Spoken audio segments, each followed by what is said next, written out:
Noite a todos, boa noite para todo mundo aí. Inicialmente, aí, agradecer ao Júlio aí, né, por essa parceria nossa aí que a gente tem, que a gente formou aí nessa nossa estrada aí. O intuito dessa palestra, com certeza, é enriquecer o conhecimento, não só eu também fazer um monólogo aqui, participarem junto, qualquer dúvida que tiverem no decorrer, participar, colocar situações que já tenham vivido, porque o trabalho em altura é uma coisa que chega a ser um dia a dia para muita gente, né? É uma atividade rotineira quase, né? Então, quando tu vai falar em trabalho em altura, né? É um dos acidentes aí do trabalho que mais mata aí, que mais tem alterações aí na atividade em altura. Então, hoje a gente veio comentar sobre o sistema de proteção contra a queda, né? É aquele negócio que a gente sempre fala. Falou em altura, o nosso principal risco aí é de queda. Mas fechadas as introduções, quero me apresentar para vocês. Meu nome é Matheus de Farias, sou N3 aqui da empresa Executar Alpinismo Industrial. Já trabalho há 10 anos aí na área do acesso por corda e do trabalho em altura. Trabalhei dentro das maiores empresas que a gente tem aí hoje, Braskem, Petrobras, Gerdau, né? Em vários locais do país também. E sempre na área do alpinismo industrial, né?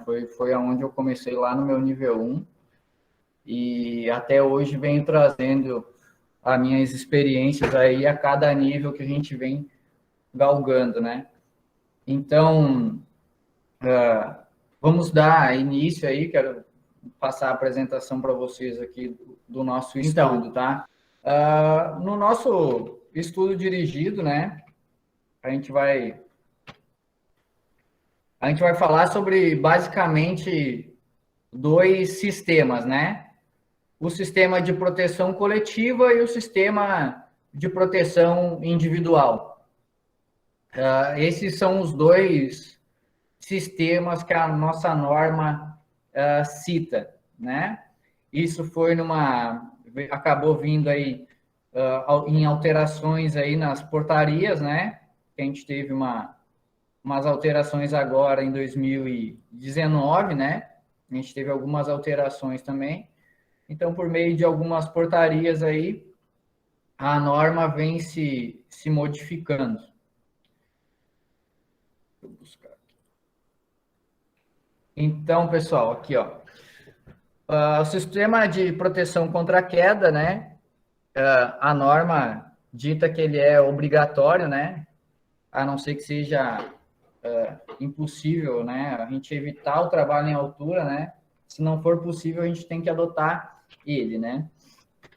Então, basicamente, aqui, ó, né? A norma dá a descrição aí conforme está, né? Eu vou citando aí durante o treinamento bem o que a norma coloca, porque muitas vezes a gente lê a norma, mas às vezes a gente não consegue identificar a aplicação mais dentro do cenário que a gente vive no nosso dia a dia. Então, a intenção é aproximar o nosso dia a dia com o que está escrito na norma, né? Nosso sistema de proteção contra queda é obrigatória a utilização do sistema de proteção contra quedas sempre que não for possível evitar o trabalho em altura, né? Dificilmente a gente consegue não evitá-lo, né? É que nem eu gosto de falar para o pessoal lá nos meus treinamentos da NR35 do acesso por corda. Ainda não inventaram nenhuma tecnologia hoje que a gente consiga deitar um prédio de lado, fazer a manutenção e botar ele para cima de novo, né? Inclusive, em qualquer equipamento em altura, hoje a gente não tem... tem certas coisas que não adianta, a gente tem que entrar dentro do sistema de proteção contra a queda, né? algumas considerações importantes que se deve ter, né, no nosso sistema. Primeiro, o sistema ser adequado, né, à atividade que vai ser executada diretamente, né? Ser selecionado de acordo com a análise de risco, né, considerando, além dos riscos do trabalhador estar exposto, os riscos adicionais, né? O que seriam os riscos adicionais aí? A gente vai falar de intempéries, né, do tempo. A gente vai estar falando aí de possíveis animais peçonhentos, dependendo da região, né? Enxame de abelha. A gente tem vários riscos adicionais que são determinados. Ser adequado à tarefa, vamos lá para ser. Ser selecionado por profissional qualificado em segurança do trabalho, né? Hoje a norma determina que o segurança, aí, o técnico de segurança, é o cara que vai determinar qual o sistema é mais eficiente, né? Dentro daqueles dois sistemas que a gente veio falando, né? Que é o sistema coletivo e o sistema individual. Vocês podem ver que eu vou tentar sempre citar primeiro o coletivo para depois o sistema individual, tá? Eu já, no próximo slide a gente já tem a hierarquia do negócio. Então, ter a quarta observação ali é ter resistência para suportar a força máxima aplicável prevista quando de uma queda, né? Então, aquele negócio que o ponto de ancoragem tem que ter 1.500 quilos, né? Muita gente segue esse preceito dos 1.500 quilos, né? Que estava lá na NR18 antes, onde determina o sistema de retenção de queda, seja ele de restrição de queda, ele tem que ser determinado, a gente vai ver mais na frente, pelo PLH, né? Que é o profissional legalmente habilitado. Aí, conseguiu. Pelo profissional legalmente habilitado. Então, quando a gente fala de uma medida geral para tudo, a gente está sendo errôneo quando a gente está falando sobre, não, é 1.500 quilos, né? A própria norma fala que ela tem que suportar a força máxima aplicável. O que depende, né? Depende quantas pessoas estão no meu sistema, depende do peso de cada pessoa que está no meu sistema, depende do meu fator de queda, né? São várias variantes que tem aí que vão determinar, né, o quanto esse ponto tem que resistir, né? Mas indo para o outro item, para o próximo item, né? Atender às normas técnicas nacionais ou na inexistência às normas internacionais, ou na inexistência às normas, né? Usar as internacionais aplicáveis, né? Então, ele tem que seguir né? Se tu está falando de um sistema de acesso por corda, por exemplo, tem que seguir a NBR 15595, né? Tu está falando de sistema de, sei lá, linha de vida, vai ter que ser a NBR ligada à linha de vida, tá? A respectiva NR, né? E ter todos os elementos compatíveis e submetidos a uma sistemática de inspeção, né? Mais para frente ele também fala sobre a inspeção desse nosso sistema, seja ele SPIQ, né, o sistema individual ou coletivo. Eu acredito que deva ter algumas dúvidas sobre esses elementos compatíveis, né? O que é os elementos compatíveis e a sistemática de inspeção. Sintam-se à vontade, tá? Aqui, pessoal, eu trouxe dois exemplos, né, de sistemas de proteção contra queda.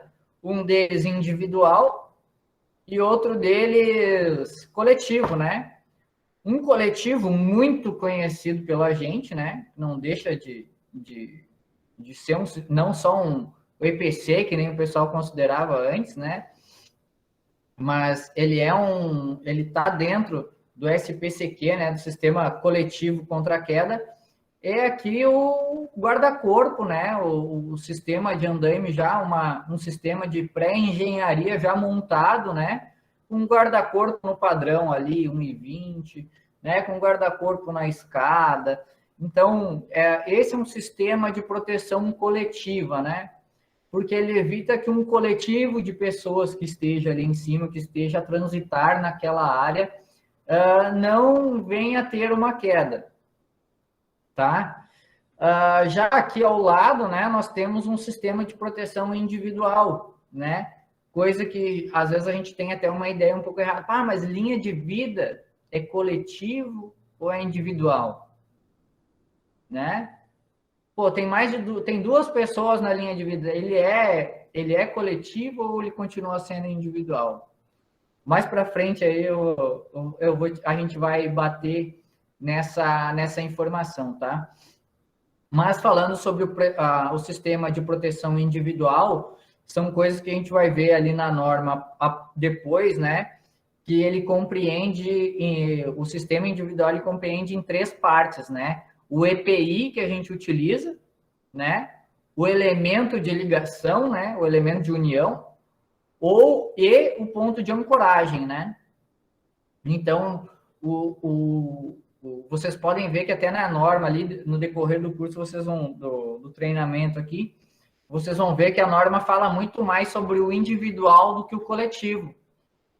Porque o individual é um sistema muito mais complexo de se fazer, né? Muito mais difícil de se fazer, porque ele não é um sistema tão simples, assim como o pessoal acha que é só botar o cinto, tá lá, bate o capacete, eu tô protegido contra a queda, né? Não, às vezes não é só não é só isso que vai te proteger, né? Às vezes chega a dar até uma falsa sensação de segurança, porque tu vê muitas vezes o pessoal exposto numa área com risco de queda, utilizando os EPIs, mas não está conectado em nenhum ponto de ancoragem, em nenhum ponto de linha de restrição, em nada, né? Então, é um sistema mais complexo, por isso que a norma acaba citando muito mais ele, tá?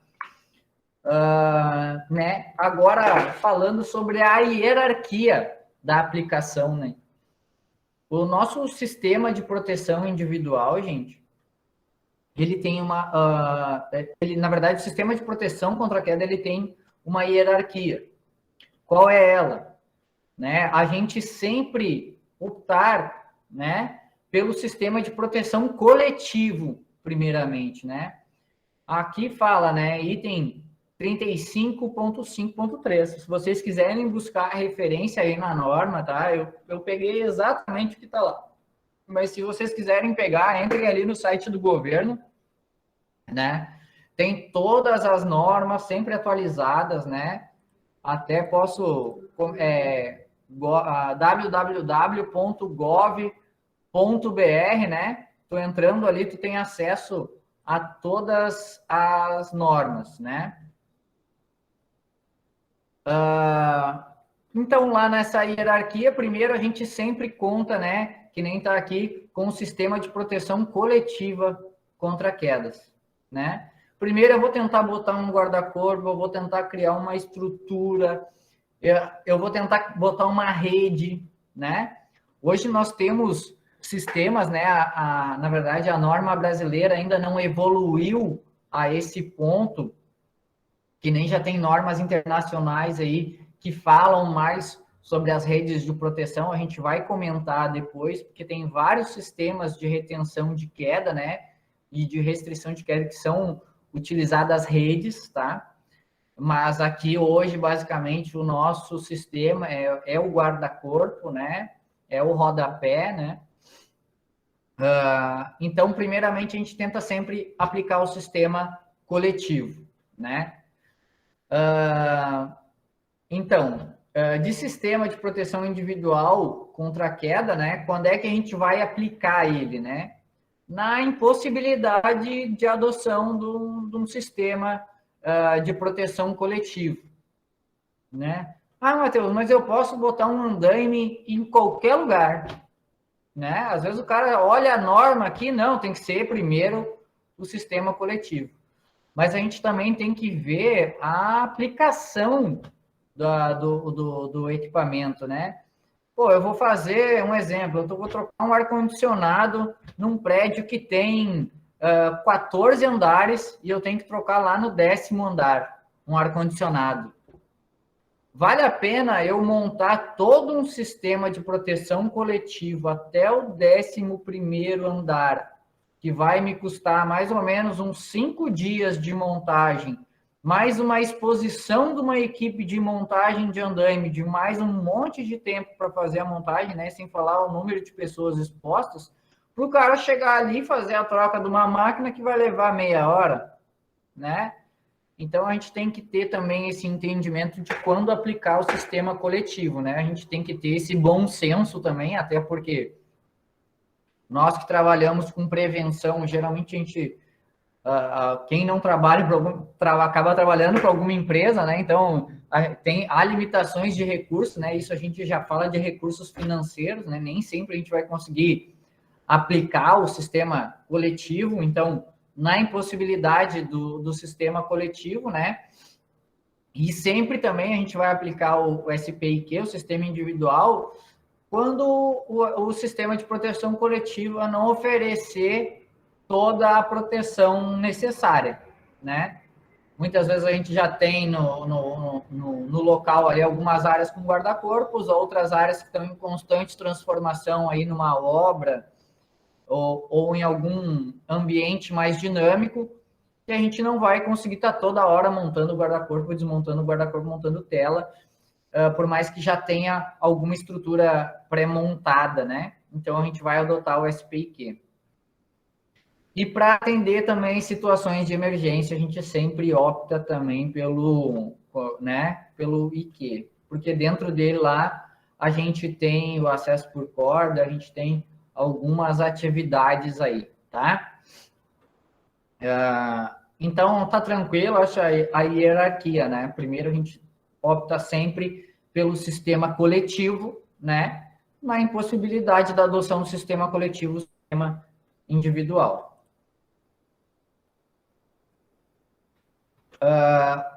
Dentro do sistema de proteção coletivo, gente, né?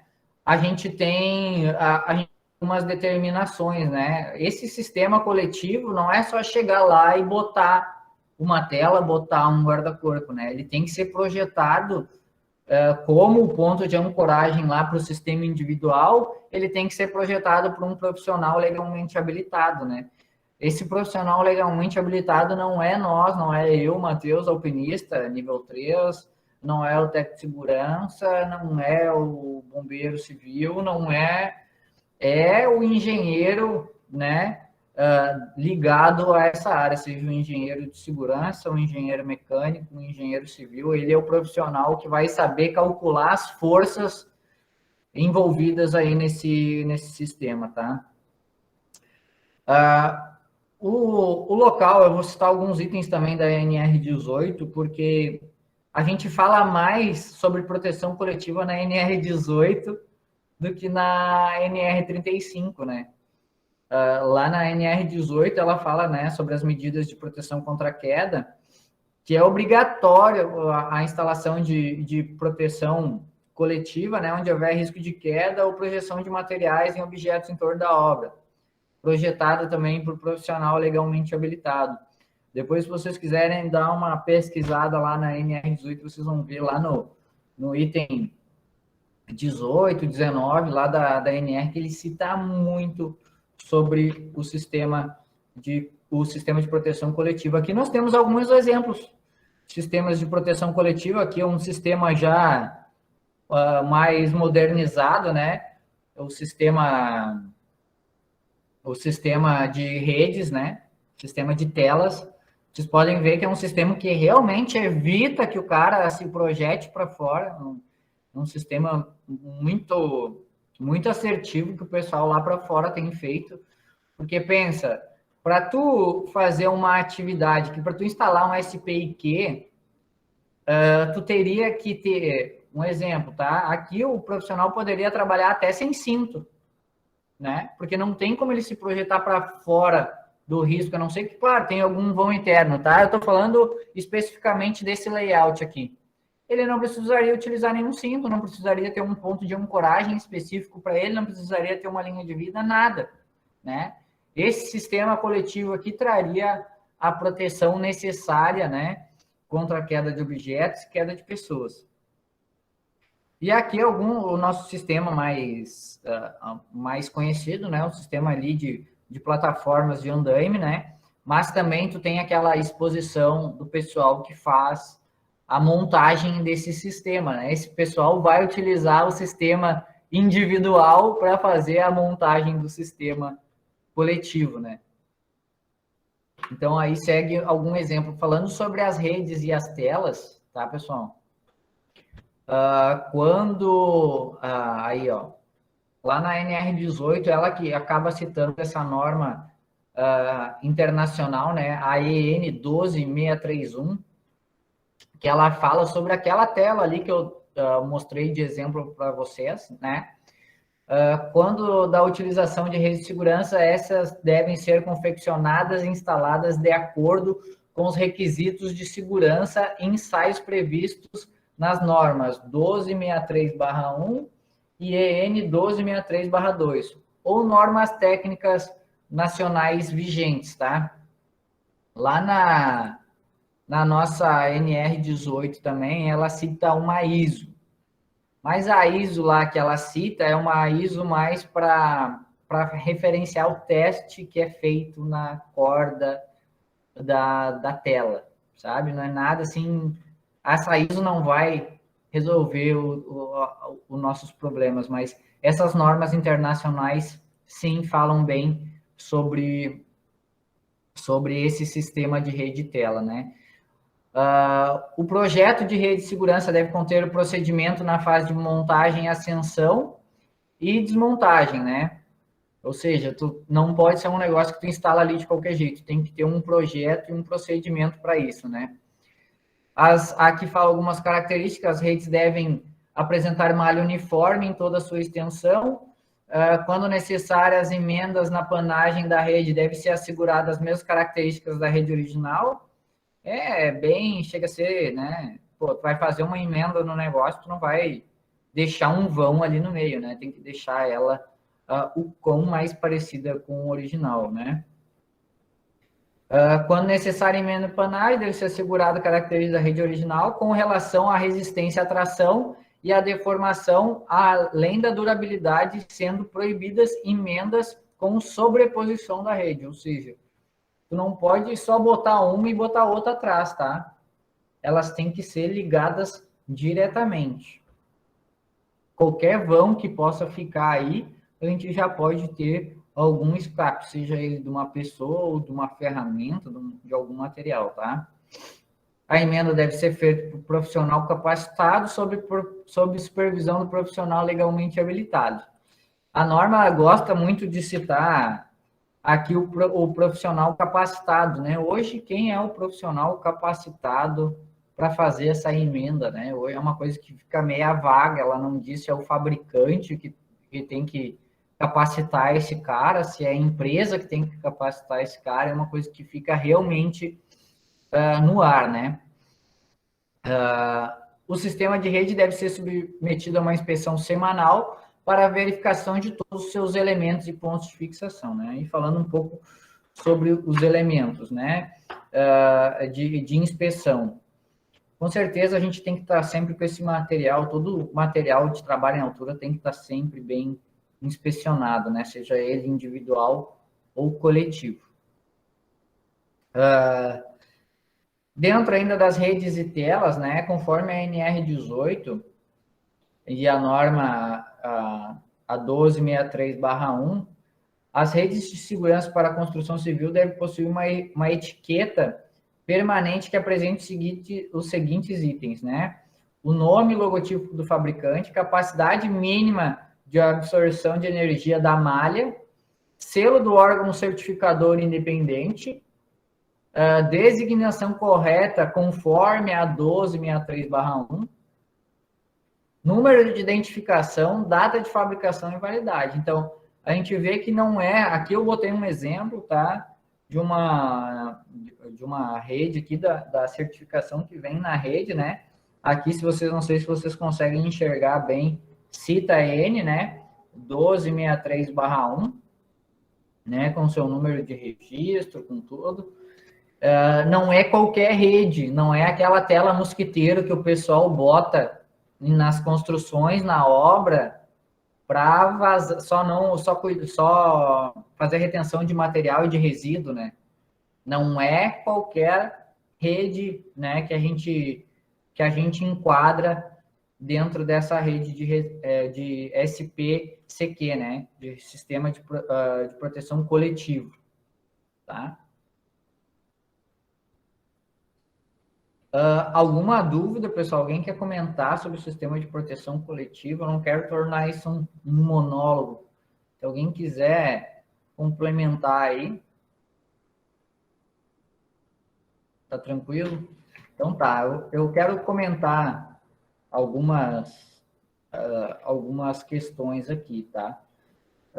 No sistema SPCQ, né, a gente tem que tomar muito cuidado hoje, porque é um sistema, quando a gente fala de rede tela, é um sistema novo, então vem muito cara dizendo que tem a fórmula mágica e não seguem esses itens básicos aí. Então, a gente tem que ficar bem atento a esses sistemas, né?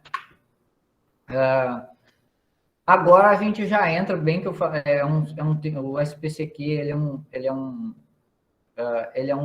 item bem curto, na verdade, não tem muito o que a gente conversar sobre, né? Agora aqui já entra o sistema individual contra a queda, né? O SPIQ. Então, lá no nosso item 35.5.4, lá da NR35 mesmo, né? O SPIQ pode ser eu peço que fiquem atentos a essa definição aí, o que compõe ele, tá? Pode ser de restrição de movimento, tá? Ele pode ser de retenção de queda, de posicionamento no trabalho ou de acesso por corda. Vocês estão vendo que são vários itens que compõem, né, o sistema individual, né? Então, pô, eu estou falando do cara que trabalha lá na telefonia, que sobe a torre batendo talabarte, se posiciona com o talabarte de posicionamento. Isso está dentro do SPI, que antes a gente não tinha uma definição na norma mais específica disso. Vocês veem que a norma ela tem especificado mais as coisas, né, para facilitar a nossa vida. Não só como posicionamento, né, que o cara vai fazer ali com um talabarte, mas também da retenção de queda que ele vai utilizar numa linha de vida, por exemplo, né, e alguns equipamentos de restrição, né. A gente gosta muito de seguir essa hierarquia, né, primeiramente também. Antes a gente seguia muito essa hierarquia, claro, de evitar o trabalho em altura e depois para uma linha de restrição, né, que é onde tu impossibilita a pessoa de ter aquele risco de queda, né. Então, essas hierarquias, elas vêm se alterando também com o tempo. Então, o acesso por corda também, como vocês podem ver, ele se enquadra dentro do SPIQ, né? Ele também está dentro do sistema individual, tá? Ele é constituído, esse sistema, por 3 elementos, né? Que é o nosso sistema de ancoragem, né? Como vocês podem ver aqui, tem um exemplo de uma Anchor Pro. Para quem não conhece, essa aqui é uma Anchor Pro da Bonnier. Ela tem uma resistência aí para mais de 4 toneladas. Sistema de ancoragem muito bom. Eu não ganho nada de ninguém, tá? Só para vocês entenderem, eu não sou patrocinado por nenhuma marca, mas quando a coisa é boa, a gente tem que reconhecer e tem que passar também para o pessoal ter um conhecimento mais avançado do negócio. Pô, esse aqui é um olhar feito em aço inox, né? Geralmente a gente vê muita coisa em aço forjado, né? Aquele sistema de areia verde, né? Aquele sistema forjado em areia verde, o pessoal derrete o metal aquele molde de areia, né? E faz a fundição ali a forja ali do material. Esse não é um sistema que não sofre um estresse térmico gigantesco, que nem aqueles. Sistema muito forte, né?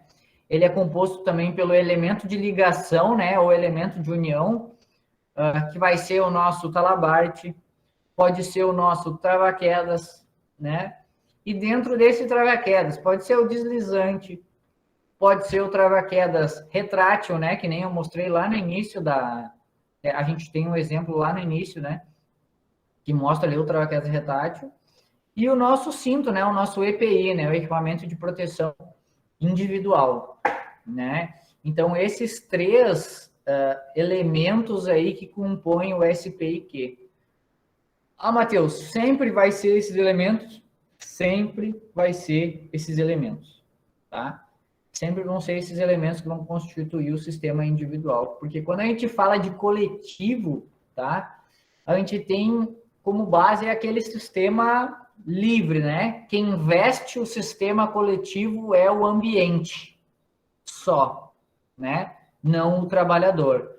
Ele, claro, ele vai vestir alguns equipamentos de proteção complementares por causa da atividade final que ele vai fazer. Pô, o cara vai estar com o capacete porque pode cair alguma coisa da própria laje que ele está construindo, ou ele vai ter que estar com óculos por causa da projeção de algum material, mas não, a gente vai estar sempre eliminando no SPCQ sempre esse sistema aí de cinto, talabarte, ponto de ancoragem, tá? Então, quando a gente falar no individual, sempre vai ter esse elemento aí, que é o ponto de ancoragem, né? Sistema de ancoragem, o elemento de ligação e o equipamento de proteção individual. O que eu gosto sempre de comentar? O sistema de ancoragem, né? Quem veste ele é o prédio, quem veste ele é o cenário, né? Quem veste ele é o local de trabalho, ele que vai vestir o sistema de ancoragem. Não é o trabalhador que vai chegar para ti e vai dizer, não, eu vou ancorar ali. Não.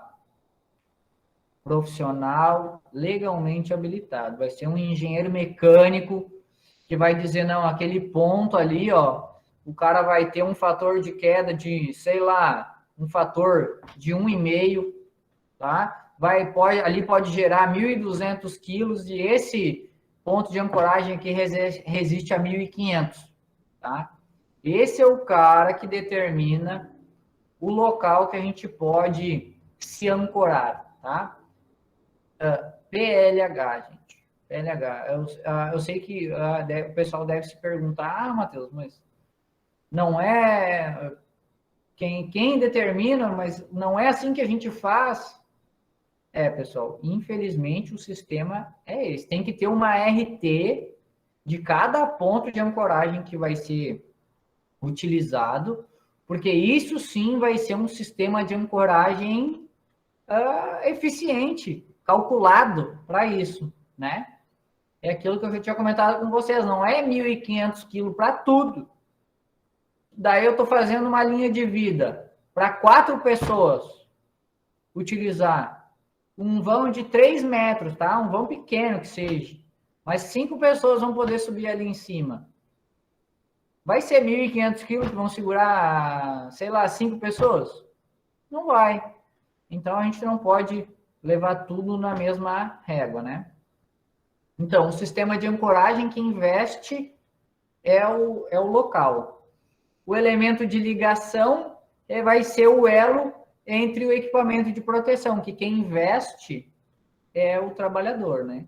O equipamento de proteção, né? E ele utiliza esse elemento de ligação para fazer esta conexão ao ponto de ancoragem. A gente dentro desses itens aí, dentro dos EPIs, dos pontos de ancoragem e tal, a gente tem alguns requisitos, né?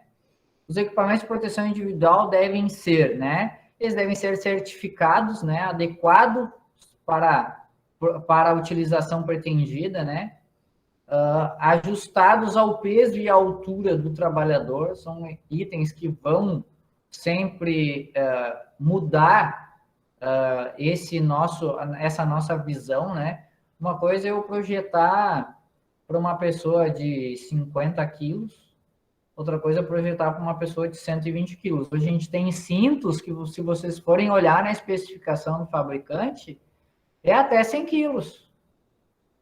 Né? Eu não sei se vocês cuidam isso na hora de vocês executarem o trabalho em altura ou fiscalizarem o trabalho em altura, o peso da pessoa que está utilizando aquele equipamento. Às vezes não adianta tu só ir lá e olhar se o CA está válido. Tem gente que só se preocupa com o CA válido. Vou lá olhar o CA do cinto. Mas uma coisa que a gente tem que se perguntar é se esse cinto ele realmente é adequado para o trabalhador que está utilizando, né? Às vezes não vai adiantar o teu CA, não vai adiantar o cinto teu Imetro, tá seguindo a NBR 15836, né? Não vai adiantar ele tá no padrão, mas não tá com a capacidade para aquele trabalhador utilizar, né? Então são itens do SPIQ que a gente tem que tomar, que a gente tem que ser muito atento, né? Porque o sistema de ancoragem, como eu falei, é o profissional legalmente habilitado. O cara vai emitir uma RT, o documento, que ele vai te dizer a capacidade, quantidade de pessoas, vai estar tudo escrito ali. É fácil, entendeu? De tu controlar aquilo. Agora, principalmente quando o cara trabalha com mais de uma empresa dentro de uma frente de trabalho, ou até na situação nossa do dia a dia, tu saber que cada cinto, cada EPI é próprio para aquela pessoa, né? Para cada situação também que ela está se colocando. A gente vai falar um pouquinho, tá? Vocês podem ver ali, ó, adequados para, no item B, adequados para a utilização pretendida, tá? Que nem aquilo que eu já tinha falado antes, que nem não é só porque eu estou de cinto, talabarte, capacete, que eu estou pronto para o trabalho em altura, né? Muitas vezes a gente tem que observar outros fatores em cima disso. Eu vou falar depois sobre a zona livre de queda, tá? Que vocês vão entender depois melhor esse negócio de utilização pretendida, né? Adequada, né? Para a utilização pretendida. Que é onde eu vou falar sobre a zona livre de queda. A maioria dos nossos talabartes aí, por exemplo, né? Tem uma zona livre de queda de 4 metros, 3 metros e 80.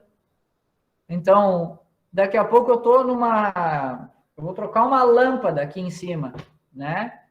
Eu vou estar utilizando um talabarte ali num fator 1, que seja. Se eu cair dali, eu vou bater no chão. Não é o sistema adequado, entendeu? Nem sempre é aquilo que eu falo. O sistema tem que ser bem pensado, tá, gente? A gente tem que entender como é que funcionam os equipamentos para a gente determinar isso aí. Mas mais para frente a gente fala um pouco melhor, tá? Então, com quase uma hora aí de fala e ainda, deixa eu ver como é que a gente está de slide. Estamos tranquilo, tá? Depois eu tenho uns assuntos polêmicos para vocês também, tá? O fabricante e o fornecedor de EPI deve disponibilizar informações quanto ao desempenho dos equipamentos e os limites de uso, considerando a massa total aplicada ao sistema, trabalhador e equipamento, e os demais itens previstos no item 35.5.11, tá? Então, quando tu tiver alguma dúvida se aquele cinto é capaz de suportar o peso daquele cara que tu tá vendo, o cara é enorme, tá com um cinto carbografite todo, né? Não tô menosprezando a marca, não, mas é um cinto que tem muitas limitações. É no site do fabricante que tu tem que buscar essas informações, tá?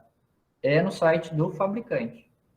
Hoje, o fabricante, pela norma, né? A norma manda o fabricante ou o fornecedor de EPI disponibilizar essa informação.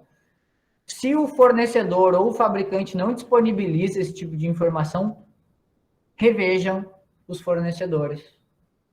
Revejam de quem a empresa compra, de quem vocês compram, revejam essas situações, tá?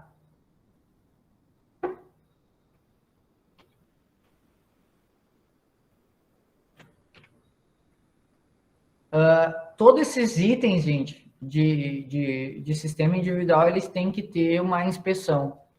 E é um assunto que causa muita polêmica, né? Esse negócio da inspeção. Matheus, como é que eu faço a inspeção? De quanto em quanto tempo a gente tem que fazer essa inspeção?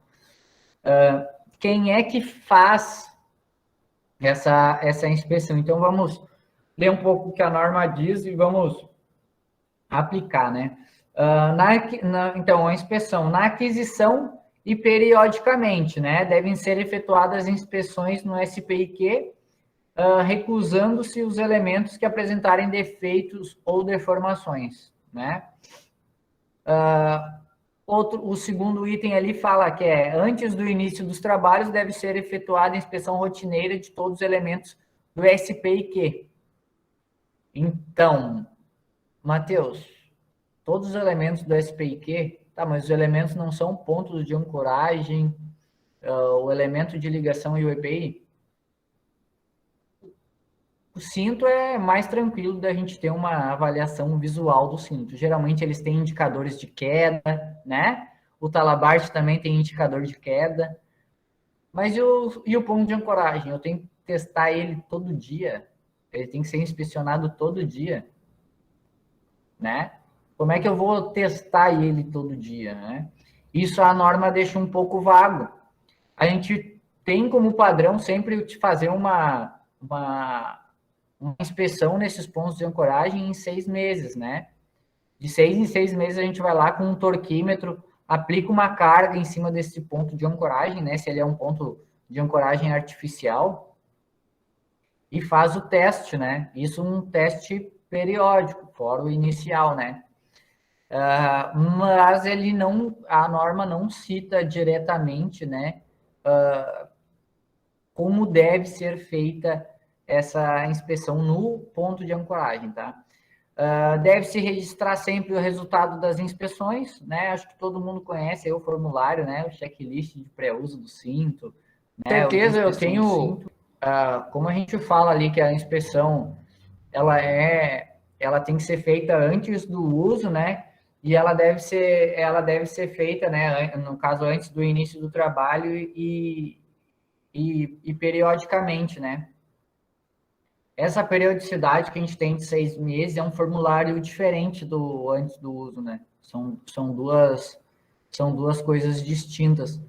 A gente utiliza o formulário semestral de inspeção e também utiliza um formulário antes do uso, tá? São 2 formulários separados, até melhor para na hora do cara se achar mesmo, né? Então, a gente deixa para fazer essa inspeção de aquisição semestral e descarte no mesmo formulário, e o de pré-uso, que é o antes do uso, a gente deixa para fazer realmente direto ali na frente de trabalho, antes dele ser utilizado, tá? Ou antes de algum treinamento, ou antes de alguma atividade, né? A gente tem que ser feita essa inspeção no nosso sistema, tá? A gente tem que registrar, né, na aquisição periódica rotineira quando os elementos do SPIQ forem recusados, tá? Sempre que ele apresentar algum defeito, degradação, deformação, né, impacto de queda, eles devem ser descartados, exceto, né, tem aqui exceto se a sua restauração for prevista em norma técnica nacional ou na ausência de normas internacionais de acordo com as recomendações do fabricante. Quando eles fazem esse exceto aqui, o que eles estão falando, tá? Eu vou dizer para vocês, é do trava-quedas retrátil. É o único que tu consegue mandar para manutenção depois deles sofrer uma queda e eles emitirem um laudo recertificando esse trava-quedas retrátil para ser utilizado. Dificilmente, tá? Praticamente impossível, até porque as empresas que fazem os EPIs, tá? Estou falando de Talabart, o Talabart deslizante, o trava-quedas deslizante, né? De corda ou de cabo de aço, ou o Talabart, né? De progressão. Dificilmente essas empresas vai sofrer alguma queda, tu vai mandar para eles vão te dizer, não, pode usar de novo, né? Ou eles vão recompor o sistema e vão te dar de novo. Eles vão falar, não, joga fora, compra outro, e esse aí está descartado. Eu super apoio, na verdade, esse tipo de sistema, porque eu não confio num equipamento desse, tá? Depois de sofrer uma queda, não tem como, por mais que, pá, tá, não, mas parece que não deu nada, né? E não tem como a gente atestar, tá? Alguns fabricantes hoje, tu tem essa, né? Se ele tiver algum defeito, tu tem essa possibilidade de tentar, né? Nada te impede de, pô, o Talabart, sei lá, o cara sofreu uma queda, ele não abriu, mandem pro fabricante, tá? Não assumam essa responsabilidade, tá? Não assumam. De preferência sempre descartado, tá? Teve queda, sofreu algum impacto muito forte, eu não digo só queda de pessoas, tá? Equipamento de proteção individual. Caiu aí de uma altura considerável, ele sofreu um impacto muito grande, seja até no transporte, descarte, tá? Isso quando a gente está falando de materiais de alumínio, mais ainda, tá? Hoje os equipamentos em aço, seja ele aço carbono, aço inox, ele tem uma resistência a impacto muito maior, né? Ele tem mais, por mais que seja, ele é menos frágil, tá? Ele é menos frágil, ele tem menos poder de trinca, ele é mais elástico que o alumínio, tá? Ele tem uma elasticidade maior do que o alumínio. O alumínio não tem muita elasticidade e ele é frágil. Ou seja, ele cria microtrincas dentro dele, né? Geralmente, quando tem uma queda, ele tem um indicador que se chama crazing, é uma marca que gera, que quando tem uma queda no equipamento de alumínio, ela gera como se fosse um amassamento cheio de, como se fosse uma estria, sabe? Como se fosse estrias, assim, ele cria várias estriazinhas e aquilo ali determina que foi, aquilo ali nos mostra, né, que houve uma queda. Isso, o pessoal que depois buscar fazer um curso de inspeção de EPIs, que hoje as fabricantes dão cursos de inspeção desses equipamentos aí do SPIQ, que é o que eu aconselho vocês, quando forem buscar um curso, busquem os cursos das empresas que fabricam, das fabricantes, tá? Não peguem o curso de qualquer pessoa que tenha curso de inspeção de EPI. Só o nome do instrutor ali, tá? Busquem sempre um curso de inspeção de EPIs com o nome do fabricante atrelado, seja, já falei, não estou ganhando nada, mas seja Ultrasafe, seja Task, seja Petzl, seja MSA, seja 210, tem várias marcas hoje que dão esse tipo de treinamento, que são fabricantes, e são treinamentos muito bons, tá? Mas busquem sempre os do fabricante, que vai te dar um respaldo legal muito maior, tá? Eles te mostram uma gama muito grande desses equipamentos, tá? E sim, tu saber realmente se daqui a pouco, que nem fala ali, degradação. Tá, mas o que é a degradação? É 1 milímetro de perca de espessura do material? É meio milímetro? Né? No curso de inspeção, não vou falar, mas no curso de inspeção lá determina qual é a área que pode perder, por exemplo, um equipamento metálico, tá? ele vai te falar todos esses itens aí que acabam determinando se deve ser descartado ou não, tá? Vamos lá. As forças transmitidas, né? Quando a gente estava falando ali da queda, né? O, o corpo, vamos lá, forças transmitidas, um corpo que sofre uma queda está sujeito à força, como a força, desculpa, está sujeito a forças como a força de aceleração e a força de frenagem a ser contida a queda, né? No acesso por corda e nos trabalhos em altura em geral, essa queda será contida pelos equipamentos que compõem o sistema de segurança, né? Os EPIs, na verdade, o SPIQ, ele vai fazer todo esse sistema, né, de absorção. O SPIQ deve ser selecionado de forma que a força de impacto transmitida... Ó, pessoal, fiquem atentos, isso é norma. O SPIQ deve ser selecionado de modo que a força de impacto transmitida ao trabalhador seja de, no máximo, 600 quilos, quando de uma eventual queda, tá? Ali está 6 kN, porque a gente está falando sobre carga dinâmica, né? Quando vocês verem essa nomenclatura aí, kN, quilonewtons, a gente está falando sobre uma carga dinâmica, né? Geralmente a força de uma queda, ou ela é medida em kilojoules, ou ela é medida em kilonewtons, né? Então, fiquem atentos a isso aí. Então, todo o nosso sistema, ou seja, no nosso CPI e o nosso sistema de proteção individual, né? Ele tem que, no máximo, transmitir uma força de 600 quilos no trabalhador. Forças maiores que isso já ocasionam vários problemas aí na vítima, né? Porque pô, o cara que sofreu uma queda é uma vítima. Então, já te acarreta aí vários problemas, até desde descolamento de órgãos até coisas mais sérias aí, né?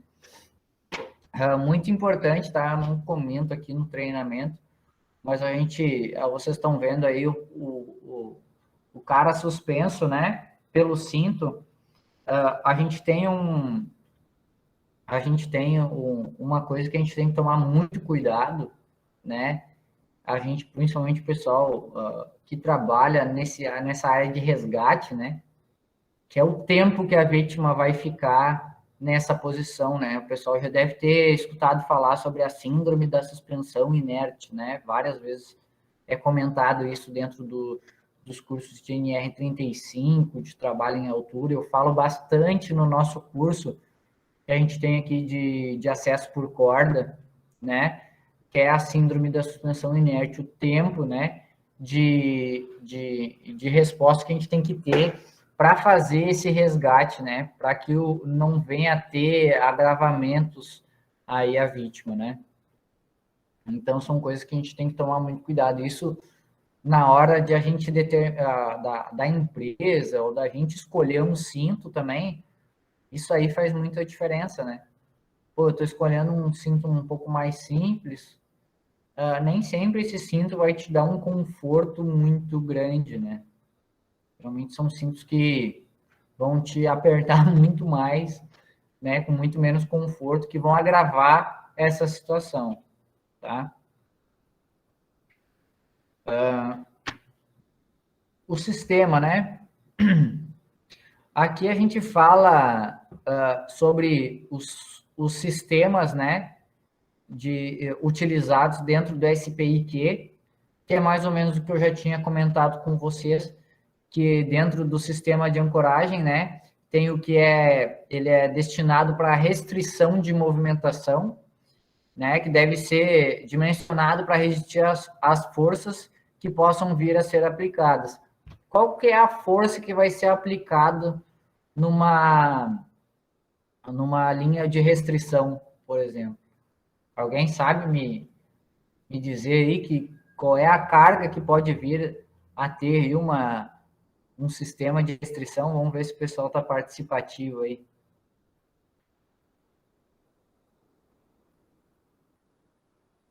Ih, Então tá, pessoal, ó. Quando a gente fala de sistema de restrição, a gente... Fala aí, Rafa. Fala aí.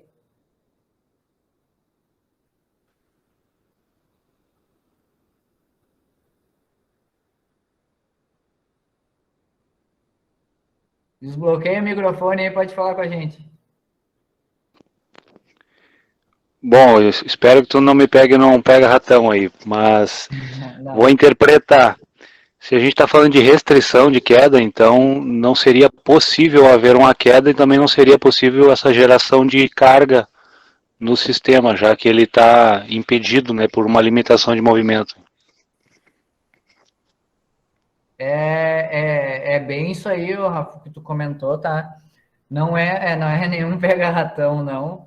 Mas a gente não tem a força de queda, né? Por isso que ele fala de resistir a forças que possam vir a ser aplicadas. Mas quando a gente fala de restrição, a força que vai ser aplicada é a força do trabalhador puxando aquele ponto, né? Não são grandes forças que a gente está falando.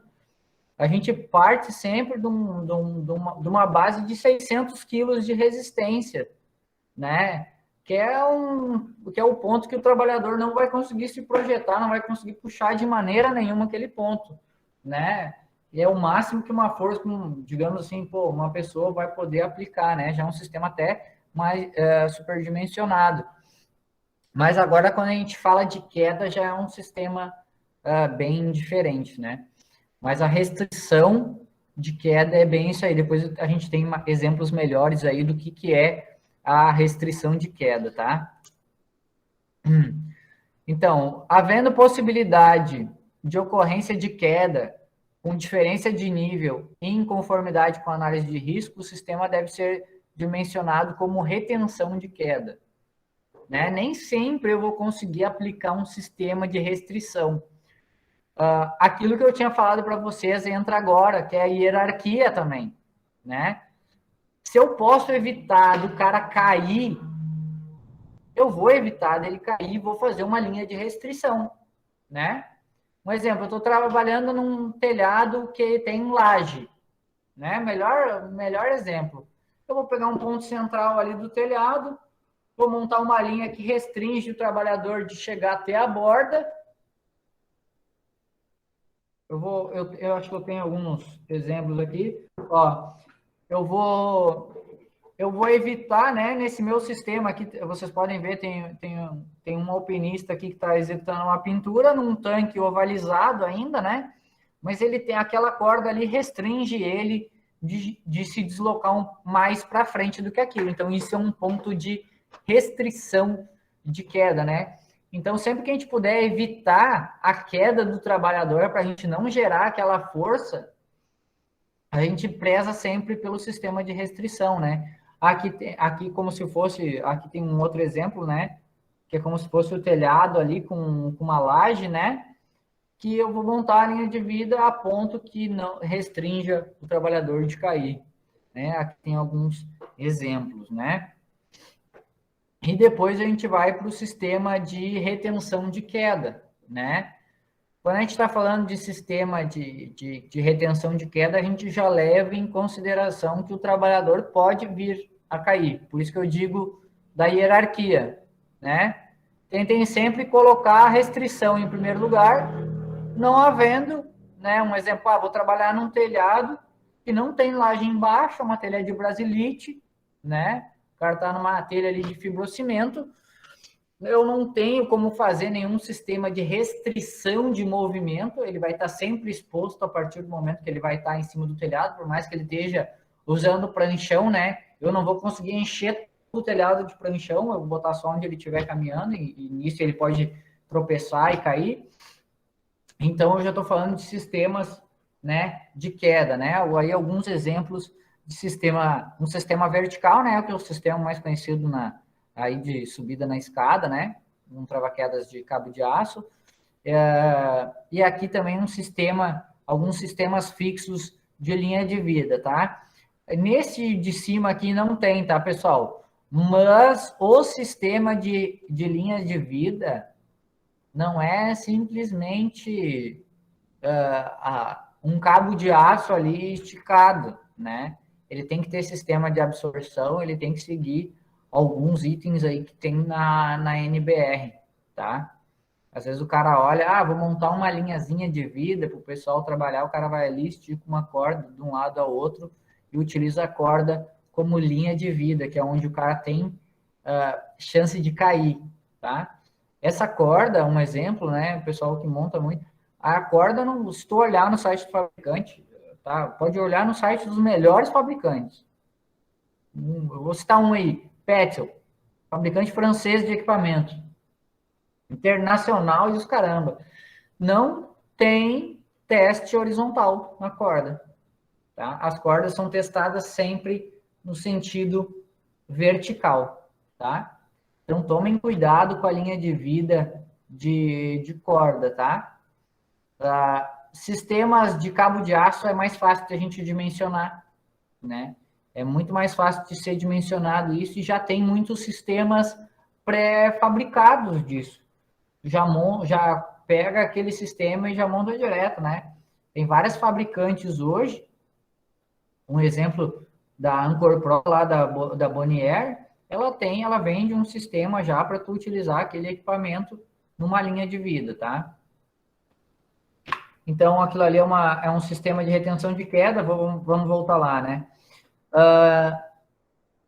No SPIQ de retenção de queda e no sistema de acesso por corda, né? O equipamento de proteção individual deve ser sempre o cinto de segurança tipo paraquedista, né? Então, a gente está falando sobre a retenção de queda, né? E no sistema de acesso por corda tem que ser o cinto tipo paraquedista, tá, gente? O cinturão tipo paraquedista, quando utilizado em retenção de queda, deve ser conectado pelo seu elemento de engate para a retenção de queda indicado pelo fabricante. Agora, deixa eu ver se eu acho aqui, só um minuto. Eu vou ver se eu consigo espelhar para vocês. Eu fiz um registro, tá? Que é muito importante de a gente ficar atento. Deixa eu ver se eu consigo jogar. A gente fala ali, né? Quando a gente fala sobre a retenção de queda, ele deve estar conectado pelo elemento de engate para a retenção de queda indicado pelo fabricante. É um padrão de todo fabricante que vocês devem ficar atentos, tá?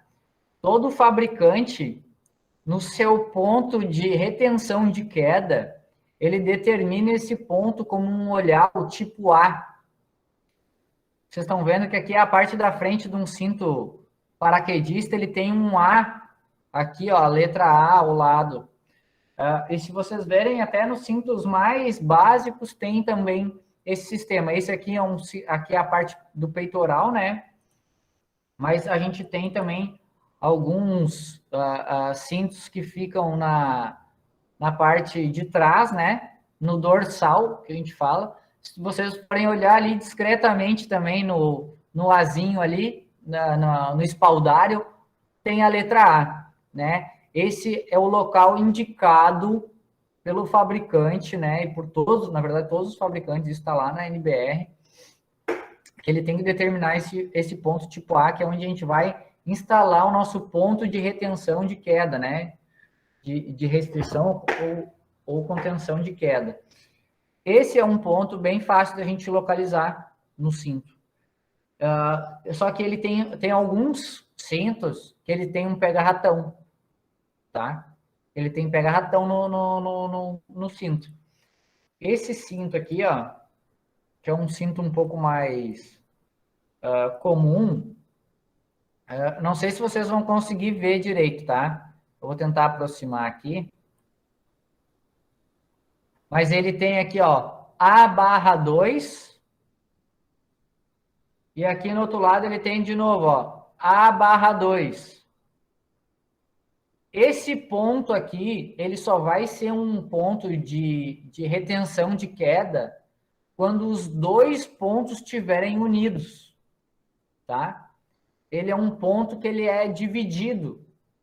Porque se tu deixar ele colocado ali, por ele ser um cinto no modelo H, por mais que ele seja um cinto paraquedista, ele não é um Y, ele é um H, tu não conseguiria colocar, então tu tem que abrir ele para vestir o cinto.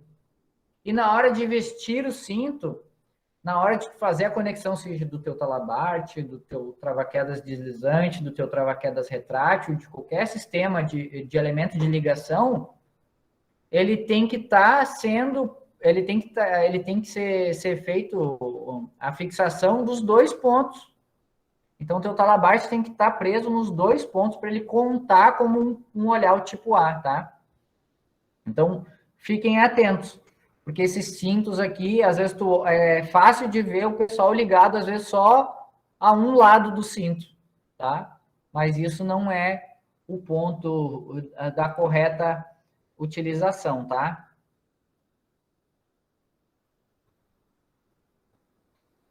Então, né, o cinturão de segurança paraquedista, quando utilizado em retenção de queda, ele deve estar conectado pelo elemento de engate para retenção de queda indicado pelo fabricante. Acho que eu tirei a dúvida de vocês de aonde a gente faz a fixação do cinto sempre, tá? É no olhar tipo A, tá? Esses olhares estão sempre localizados na parte do dorso, tá? São sempre localizados na parte do dorso, seja no peito ou seja nas costas, né? Então, fiquem atentos aí. Às vezes o pessoal, tu vê direto aí o pessoal colocando o cinto na parte ventral, né? Bota o sistema de retenção de queda no ventral. Tu sofre uma queda ali, tu vai transmitir a força de impacto toda para tuas costas. Então, pô, tu já tá vendo o problema que tu vai estar gerando, né? Vamos lá. Dentro deles, né, como eu já tinha comentado, o acesso por corda, né? O acesso por corda também é um SPIQ. É um sistema individual, né? Aqui é um exemplo aí de uma atividade numa torre eólica, né? Atividades executadas pela nossa empresa até. Um trabalho também feito de pintura, né? Todo no seu sistema de acesso por corda, que também tem que ter os 3 itens aqueles, né? Ponto de ancoragem, elemento de ligação e o EPI. Só que dentro desse sistema, né, a gente usa sempre um sistema de dupla proteção. O Rafa comentando que conhece esse prédio aí. Se bobear, é tu que tá na foto, Rafael. A gente usa sempre um sistema de dupla proteção, né? Como assim, sistema de dupla proteção? No acesso por corda, o nosso SPIQ é separado da corda de trabalho, né? A gente tem uma corda de segurança, que é exclusivamente para segurança, que é o nosso segundo ponto, né? E tem um ponto principal, que é que a gente chama de corda de trabalho, que é onde a gente faz toda a movimentação, seja ela para subir, para descer, né? Então, é a corda que vai ter os equipamentos auxiliares, que a gente chama, né? Porque a gente, dentro do acesso por corda, a gente tem equipamentos de ascensão, descensão, a gente tem vários equipamentos que utiliza para progredir pela corda, né? Mas ele vai ser sempre separado, tanto que eles não se enquadram dentro da classe dos EPIs, tá? Eles são equipamentos de trabalho em altura. Então, o nosso sistema é separado da corda de trabalho, né? É um sistema a mais, né? Todo acesso por corda ele é sempre utilizado em 2 cordas, né? Aqui eu já entro num sistema que é muito importante, eu até grifei aqui, tá? Sobre o SPIQ, que a gente fala da análise de risco. Acabei botando a análise de risco um pouco mais para o final da apresentação, porque ela é um item que está mais abaixo na norma mesmo. Eu quis seguir mais ou menos a ordem que está na norma. Mas a análise de risco, ela precede tudo isso que a gente vem falando, né? A gente veio falando todos os elementos mais adequados para a gente incorporar na análise de risco, né? Então, tudo isso que a gente vem falando, não adianta a gente aplicar, fazer nada sem ter essa análise preliminar, né? Essa análise do risco que é feita antes da tarefa. Eu sempre gosto de falar que ela tem que ser feita antes, tá? Mas eu gosto de comentar também que ela é um documento vivo, a análise de risco, né? Ela não é um documento que tu vai fazer ali, pá, vai assinar e tá pronto, é isso aí, bateu o martelo até o final do trabalho, né? Ela é um documento vivo. Se precisar ser feita alguma alteração, ela deve ser feita, né? A fim de respaldar o profissional que vai fazer, né? Que vai supervisionar aquela atividade, que vai fazer o resgate, que vai desempenhar a atividade, o profissional que vai estar ligado ali, não só o trabalhador, né? Diretamente, mas ele é um documento que tem que ser alterado quando necessário. Claro que não adianta também alterar o documento e não dá para ninguém ver a alteração, né? Toda alteração ela tem que ser compartilhada a todas as áreas afetadas, né? Não adianta tu ir ali mudar de caneta e só e deixar por isso mesmo. Eu digo isso porque hoje mesmo eu passei por essa situação. Eu fui participar de uma atividade hoje, olhei na análise de risco e lá falava que tinha uma limitação de 40 km por hora e aquilo ali estava no anexo 2 da NR35. Falava sobre essa limitação de 40 km por hora. Só que o anexo 2 da NR35 fala sobre pontos de ancoragem, né? Não fala nada sobre vento. Então, eu fiquei meio assim, eu falei, não, peraí, o pessoal confundiu aqui na hora, porque logo abaixo estava ali sobre os pontos de ancoragem serem conformes ao anexo 2. Falei, não, vamos mudar aqui, o pessoal dá uma lida aí de novo, todo mundo rubrica que viu a alteração, era um erro ali de elaboração mesmo, mas qualquer medida adicional também que a gente fosse fazer, a gente deveria adotar o mesmo procedimento. O pessoal ir lá, nem que seja rubricar de novo o documento, para saber que a alteração foi feita, tá? A análise de risco, né, já é prevista na NR35, não só dentro do SPIQ, né, ela é prevista dentro de várias normas, né, análise de risco, né, a análise de risco prevista nessa norma deve considerar para o SPIQ minimamente os seguintes aspectos, né, porque quando a gente vai falar sobre SPIQ, o que a gente tem que considerar, né, que o trabalhador deve permanecer conectado ao sistema durante todo o período de exposição ao risco de queda, né? Distância de queda livre, né? Que isso vai entrar lá na nossa zona livre de queda, né?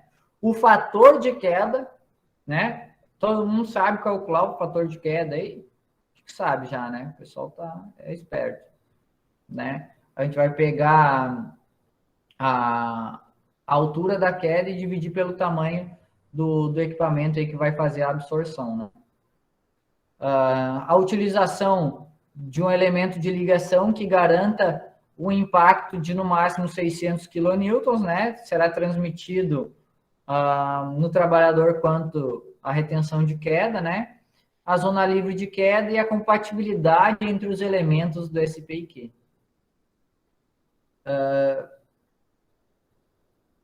Isso eu quero fazer um comentário, tá? Muitas empresas de EPI hoje falam da compatibilidade dos elementos. Eu não sei se vocês perceberam, mas o trava-quedas não deixou de ser um EPI e o talabarte não deixou de ser um EPI. E eu desafio vocês a acharem o CA desses equipamentos. Eu desafio vocês a achar o CA. Se vocês pegar um cinto agora feito, pode ser há 5 anos atrás, pega o CA dele e procura. Quem tiver um cinto aí, pegue e procure o CA do cinto. Não vai achar. Não tem CA no cinto, não tem CA no talabarte, não tem CA no trava-queda, tá? Eles falam sobre a compatibilidade na verdade, isso aí é uma venda casada na norma, tá? É uma venda casada na norma, normatizada. Porque eles falam que o sistema tem que ser compatível. Então, o que o fabricante faz? Eu não vou botar aqui nenhum site de fabricante para não expor nenhum. Mas eu peço que vocês consultem o CA de um cinto que vocês utilizam e lá vocês vão ver a referência aos equipamentos que tu pode utilizar nele. Tu pode usar o Talabart modelo tal, o Travaquedas modelo tal, o Travaquedas retrátil modelo tal, que está tudo dentro do CA daquele fabricante.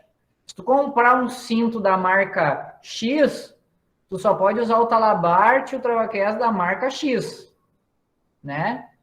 Eles falam muito sobre esse item de compatibilidade, mas tecnicamente é errado, né? Se a gente for olhar pela norma, ele não é do mesmo fabricante, não é compatível, ok. Infelizmente é assim, mas se tu for olhar para a parte prática do negócio, se tu pegar a NBR do cinto, né, que é onde determina o padrão de fabricação, todos os cintos atendem a mesma NBR. Todos os travaquedas atendem a mesma NBR. Então, por que tem diferença de tu usar o fabricante X ou o fabricante Y se todos são construídos dentro do mesmo parâmetro, né? Todos são construídos dentro do mesmo parâmetro. Então, existe aquela diferença da prática, né? E da teoria, né? Então, pô, a gente sabe que na prática pode usar. Eu vou citar um exemplo, né? Pô, a gente sempre pensa para baixo, né? Pô, o cara vai estar usando um Talabart mais baratinho no cinto e tal. Mas eu digo nem isso. Essa restrição vem quando, pô, eu compro um cinto aqui nacional, né? Eu compro um cinto nacional aqui do Brasil. Cintos muito bons, muitos cintos bons hoje a gente tem no nosso mercado brasileiro, né? Para Safe, Nova, Task, né? Eu já falo, não ganha nada de ninguém, mas são cintos bons que a gente tem. Mas eu não posso pegar um exemplo, um travaquedas Petzl, né? Um ASAP. Um ASAP custa mais do que qualquer cinto nacional. O travaquedas internacional que tem, o ASAP da Petzl, custa mais do que qualquer cinto. Custa uns R$ 1.600 um travaquedas. Ele é um travaquedas que atende várias normas internacionais, inclusive para plano inclinado, coisa que no Brasil não se fala sobre plano inclinado, né? Fala que tem que ser determinado na análise de risco, mas não fala nenhuma medida de proteção que tem que ter para o plano inclinado. Ela diz que tem que ser determinado na análise de risco se é sim ou se não, mas não fala de nada de medidas e equipamentos para isso. Não fazendo propaganda, mas o ASAP hoje é o único travaquedas que tem um teste para plano inclinado. Ele tem um sistema de funcionamento diferente desses que a gente vê hoje, né? E pela norma eu não posso utilizar um travaquedas desse no meu cinto nacional, né? É um equipamento que vai trazer muito mais segurança para a minha atividade. Mas hoje a norma acaba engessando isso aí, né? Então vamos continuar lá, né?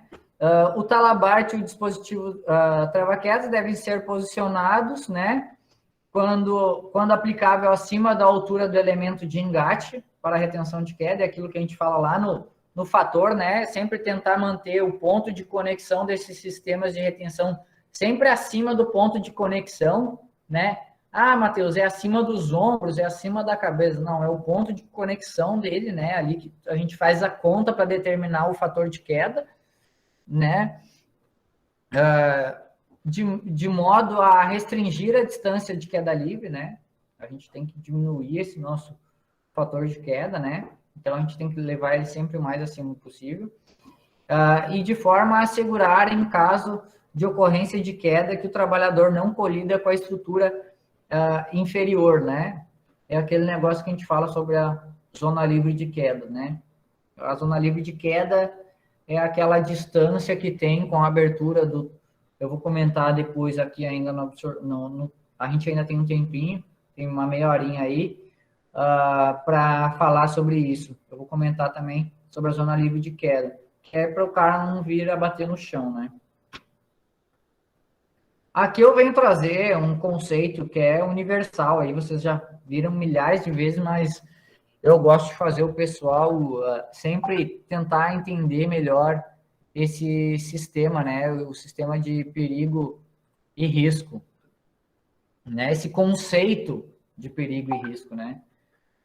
O perigo nada mais, nada menos do que é a fonte causadora de lesão, né? E o risco é a combinação de probabilidades, né? E de exposição perigosa àquilo, né?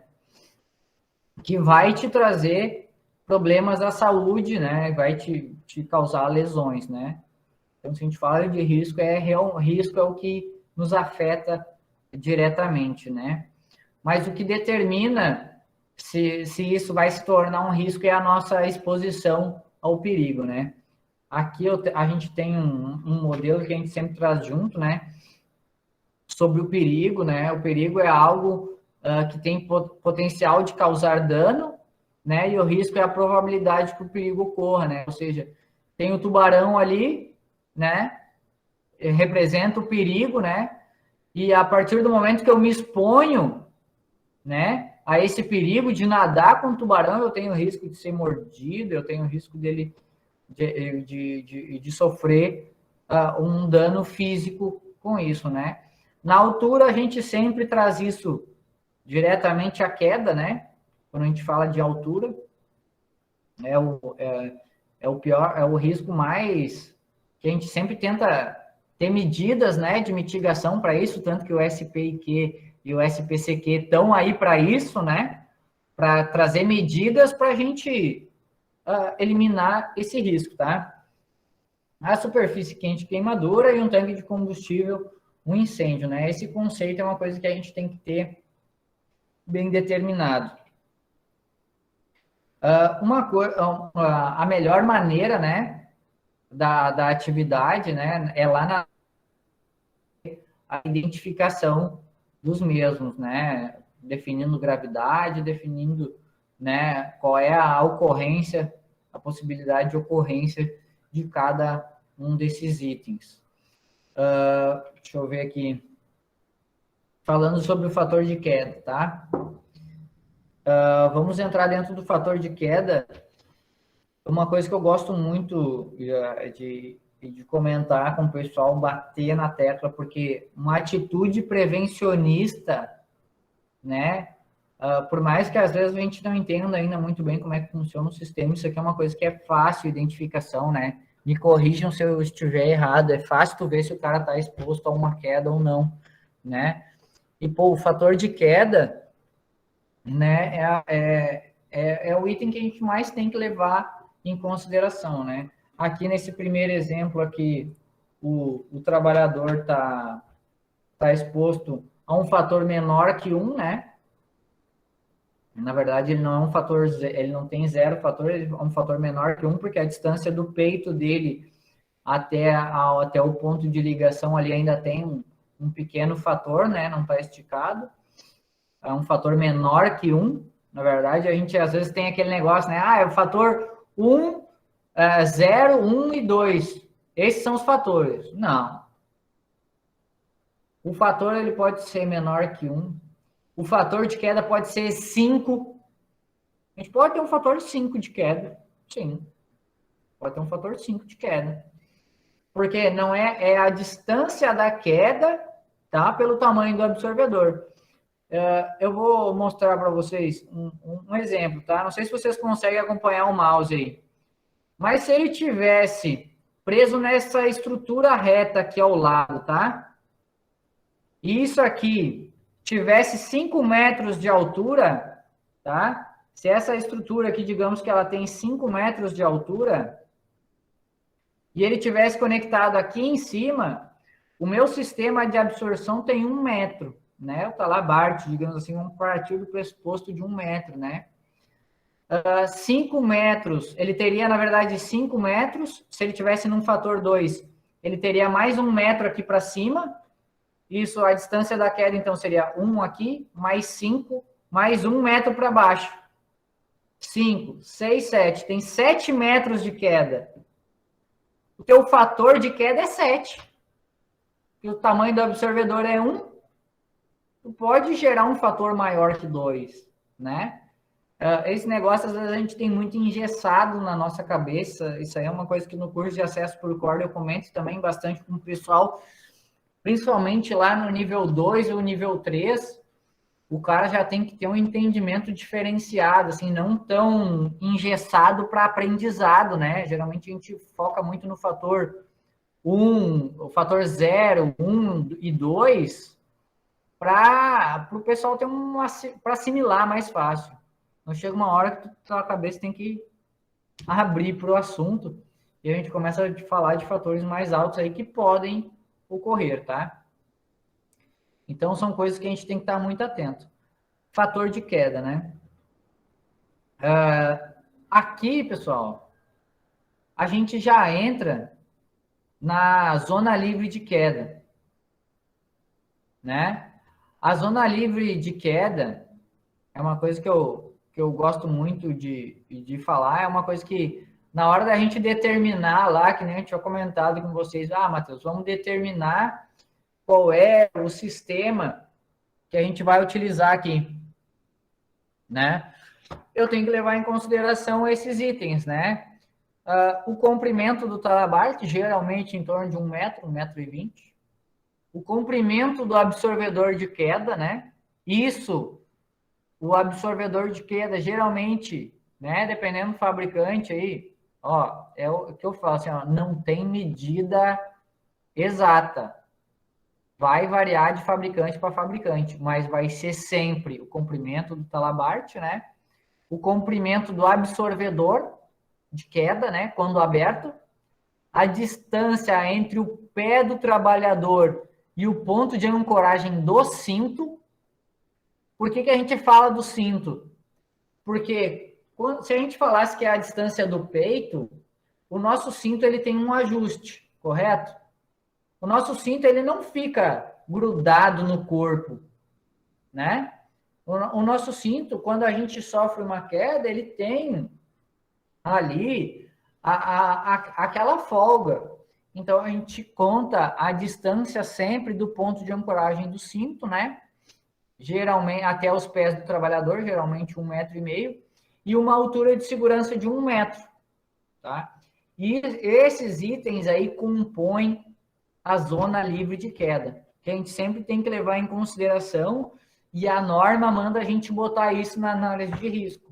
Eu tenho certeza que vocês já viram várias análises de risco que não fala sobre a zona livre de queda, tá?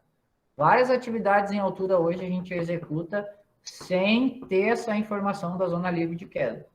É aquilo que eu falo, é o sistema mais adequado para determinado tipo de atividade. Pô, eu vou trocar uma lâmpada.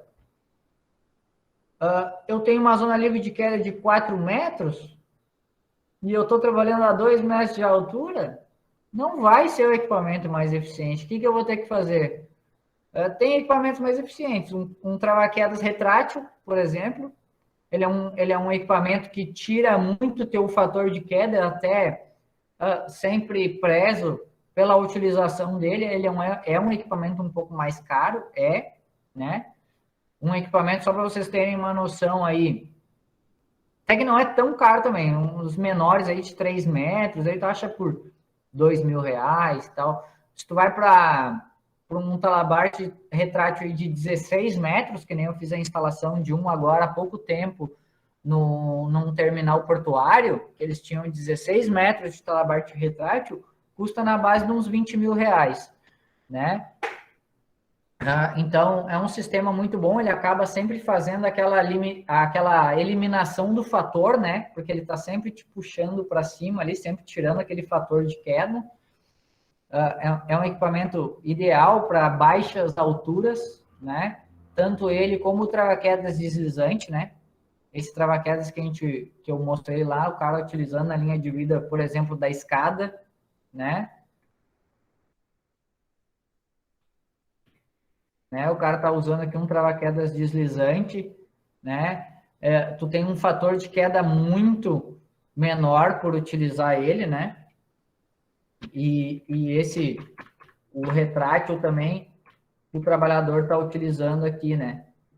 Então, são equipamentos que te tiram muito o fator de queda, né? E que te eliminam dessa ZLQ gigantesca que um talabarte, por exemplo, proporciona, né? Outra coisa que eu queria comentar com vocês é assim, a NR35 ela tem como definição, aqui eu não peguei a definição da NR35, mas aqui, ó, peraí, deixa eu pegar aqui para nós dar uma, uma, uma entendida no sistema. Eu estou com a norma aqui direta, né? Não sei se vocês conseguem acompanhar aí, essa aí é a norma mais atualizada, diretamente do site do governo, né?